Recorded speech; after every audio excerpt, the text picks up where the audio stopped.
Shema Israël. Mais c'est quoi ce verset magique là? Regardez, les soldats ils sont rentrés et ils criaient Shema Israël. Il y a eu des otages qui ont crié Shema Israël. Combien d'histoires on a sur ça extraordinaire. Il y a quelqu'un qui m'a raconté qu'il était dans cette fête catastrophique de Nova le 7 octobre, ce samedi-là. Et quand il a vu qu'ils assassinaient à droite, à gauche, il s'est sauvé dans les toilettes chimiques préfabriquées. Et il entend des bas, il tirait de partout, même dans les toilettes. Et lui, qu'est-ce qu'il faisait? Il raconte. Toutes les secondes, il répétait Shema Israël, Hachem Ekul, Hachem Echad. Au bout de plusieurs heures, ils ont ouvert les toilettes. Tout le monde était mort sauf lui. Mais qu'est-ce qu'il y a de spécial? Alors venez ensemble. Regardez, la première fois, les premières fois que Yaakov vient et dit à ses enfants, je vais mourir. Venez mes enfants, réunissez-vous. Je vais vous dire la fin des temps. Vous racontez la fin des temps. Et puis de ce coup, je comprends pas là, je vois plus rien. Qu'est-ce qui se passe? Il y a quelque chose qui a brouillé. Qui c'est qui a brouillé ma prophétie? Peut-être quelqu'un qui est pas cachère. Il y a quelqu'un qui croit pas en Dieu. Parmi vous, mes enfants, mes 12 enfants. Et à ce moment-là, ils disent, les enfants de Yaakov, Shema Israël, Adonai Eloheinu, Adonai Echad. Écoute Israël. Israël, il s'appelle Yaakov. Yaakov, c'est Israël. C'est le même prénom. Il dit, écoute Israël, écoute mon papa Israël. Adonai Eloheinu, mon Dieu, c'est notre Dieu. Hachem, mon Dieu. Echad, il est un. Ouais. Alors à ce moment-là, quand il entend ça, il dit Baruch Shem Kevod Malchuto Leolam Vaed. Alors vous êtes tous ensemble, vous croyez tous en Dieu, d'accord? Et qu'est-ce qui se passe? La suite, on s'attend qu'il va parler de la fin des temps. Il parle pas. Il bénit chacun des enfants. Mais j'ai pas compris. Pourquoi il voulait nous raconter et en fait compte il nous dit pas? Mais qu'est-ce qui se passe là? Et là, écoutez bien une réponse extraordinaire. Yaakov, il a vu à la fin des temps que les bénis Israël, ils vont souffrir. Ils vont rentrer dans une histoire sans issue. Il n'y a pas de solution. On a beau donner toutes les solutions, ça ne marche pas. Il va voir que les bénis Israël, ils vont souffrir. Ils vont mourir, ils vont être martyrisés. D'accord? Et il dit, mais comment je peux les sauver, mes enfants? Et à ce moment-là, les bénis Israël disent, Shema Israël, Adonai Eloheinu, Adonai Echad. La solution, c'est quoi? C'est ce verset-là. Mes enfants, si vous gardez cette émouna, cette confiance en Dieu, alors à ce moment-là, vous pourrez vous en sortir. Cette phrase-là, ça sera votre remède. Ça sera votre sauvetage. Ça sera la possibilité de tenir dans les moments les plus obscurs de l'histoire. Rabbi Akiva, quand ils l'ont martyrisé, avant de mourir, qu'est-ce qu'il a dit?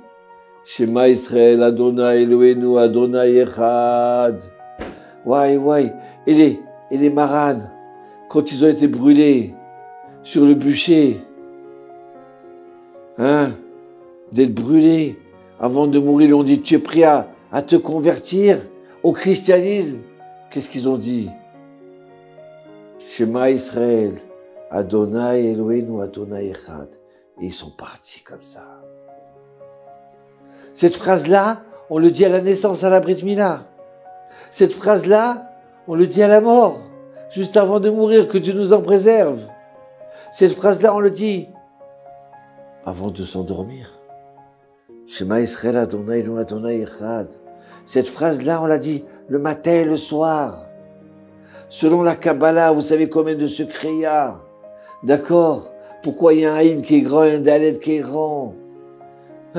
Pourquoi le Hachem, c'est le troisième mot? Aïe.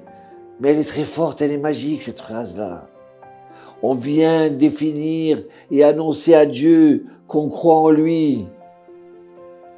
Et que Dieu, c'est le Dieu du jour, de la nuit, de la guerre et de la paix.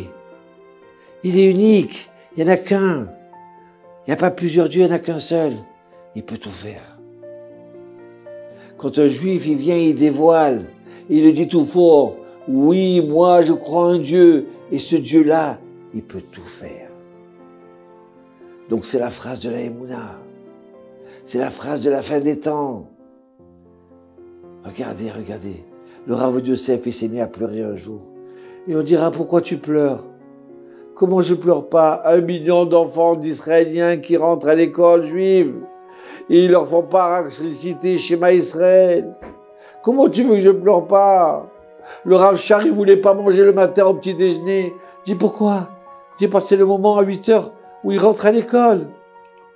Et ils disent pas Shema Israël. Comment tu veux que j'ai le cœur à manger? Il y a un général, Ofer Winter, en 2014 à la guerre à Gaza. Il a dit à ses soldats, on va gagner. Dieu est avec nous. On a confiance en Dieu. Vous savez quoi? Depuis ce jour-là, il a été mis petit à petit de côté. Il aurait pu être le chef d'état-major. Comment tu dis le nom de Dieu? Pourquoi tu parles de Dieu? Et bien là, à cette guerre-là d'aujourd'hui, de ce coup, tous les soldats, tous les officiers, tous, ils veulent mettre les titres et chacun veut mettre Shema Israël. Chacun il dit Shema Israël. Ouais, c'est extraordinaire. Hein? Comme si que Yaakov dit, vous allez tenir. Vous allez tenir grâce à cette émouna. Pourquoi? Parce qu'on vit une période où il n'y a plus de confiance dans l'argent. Alors on a pensé que ça allait le soir. On a appelé ça du matin au soir. Il n'y a pas de réponse. On a mis toute notre foi dans quoi? Dans l'argent, dans la sécurité, dans la beauté, dans les plaisirs. Et on s'aperçoit qu'il n'y a rien de tout ça. Alors, on doit donner toute notre vie dans cette foi-là. C'est dans ce foi à Hachem. Et écoutez ça. Écoutez, il y avait Moshe Ilouz, le 7 octobre, du kibbutz Baruch Haïl, à côté de Sderot. Il sort le matin en train de courir. Et d'un seul coup, il entend des coups de feu à droite, à gauche. Ouais, il voit 10 terroristes, il va mourir. Et juste, il voit la pompe à essence. Il ouvre la porte vitrée, il rentre à l'intérieur. Il rentre à l'intérieur, il rentre dans une autre chambre de sécurité. Et les terroristes, ils savent qu'ils vont l'attraper. Mais il n'est pas tout seul. Il y a encore 12 personnes qui sont venues de la fête, à droite, à gauche, tous en train de trembler. Ça y est, c'est la fin. Il dit au revoir à sa femme, à ses enfants. Il appelle l'armée, il ne répond pas à l'armée. Comment c'est possible? La police, personne ne répond.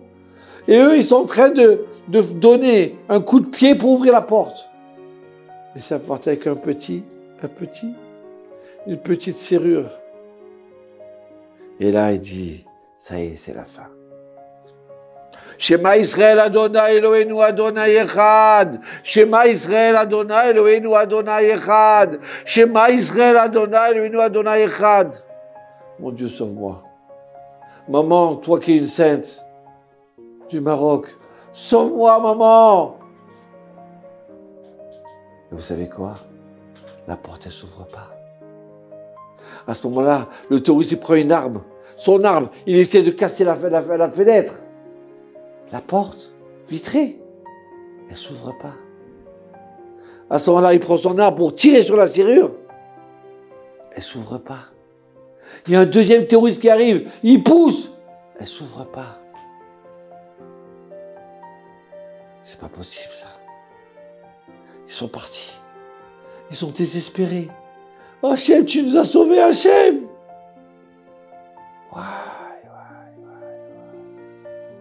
Vous comprenez? Cette phrase, elle est magique. Shema Israël, ça veut dire je crois en Dieu. Quoi qu'il arrive, quoi qu'il m'arrivera, je crois en Dieu. C'est tout ce qui nous reste dans la vie. Mais regardez, Shema Israël, c'est qui Israël? C'est chaque juif. C'est le peuple d'Israël. C'est toute l'histoire du peuple d'Israël. Et c'est chaque juive qui doit avoir cette confiance-là, de répéter cette phrase matin et soir. Même si on n'est pas en danger, on a une mitzvah de répéter, de déclarer notre hymne, notre drapeau. Oui, je crois en Dieu, Shema Israël. Ah, Israël, regardez Israël. Israël, c'est le Yud. Yud, c'est Yaakov. Il y a tous les patriarches dedans. Shin, c'est Sarah. Resh, c'est Rivka, c'est Rachel. Aleph, c'est Abraham Avinu. Lamed, c'est Léa. Mais c'est tout le peuple d'Israël. Yaakov, il dit au Bnei Israël, à ses enfants, venez, réunissez-vous. Mais soyez en ardoute, soyez en union. Vous voulez réussir à la fin des temps? Il vous faut deux choses. Deux jambes, deux piliers. La émouna en Dieu et l'union entre vous. Shema Israël, c'est écoute la juive, écoute le Yehudi, le juif, écoute bien. Ah, tu veux avoir union? Apprends à écouter l'autre. Tu n'es pas d'accord avec ses idées, c'est pas grave. Mais tu apprends à l'écouter, tu t'intéresses à l'autre. Tu l'écoutes, il existe. Ouais. Comme c'est fort, comme c'est extraordinaire. Regardez, il y avait un rave, il s'appelait le Hadmor de Kaliv. Il avait 20 ans, en plein Shoah. Et voilà qu'il va pour mourir. Et juste à ce moment-là, les nazis vont pour l'assassiner. Il dit à Hachem, si tu me donnes la vie, je ferai dire à tous les enfants d'Israël que je rencontre Shema Israël. Et là, Yosele Mengele, il l'attrape, il le torture, à un tel point qu'il n'a plus de barbe. C'est le seul grand rabbin qui n'a pas de barbe. Et il ne peut pas avoir d'enfant. Et là, je l'invite à mon gala, le 2014, au Ramadan Renaissance à Jérusalem. Et à ce moment-là, il se lève et dit, mes enfants, j'ai promis à Dieu que s'il me sauve, je vais dire à tout le monde Shema Israël. Alors venez tous ensemble, venez, on répète. Shema Israël, Adonai Eloheinu, Adonai Echad. Shema Israël, Adonai Eloheinu, Adonai Echad. Ouais, vous avez compris. D'accord? Ça, le schéma Israël, il a une sgoula, une propriété, Gab, pour nous enlever la peur, pour nous enlever les mauvais rêves. Plein de choses. Alors, regardez, et je termine avec ça. Beyachad, ensemble, on va gagner. Vous comprenez? C'est grâce à cette union-là du schéma Israël, et pas simplement l'union avec Dieu. Donc il faut dire Beyachad im Hashem nenatzeach. Ensemble, avec Dieu, on réussira. Shema Israël, Adonai Eloheinu, Adonai Echad.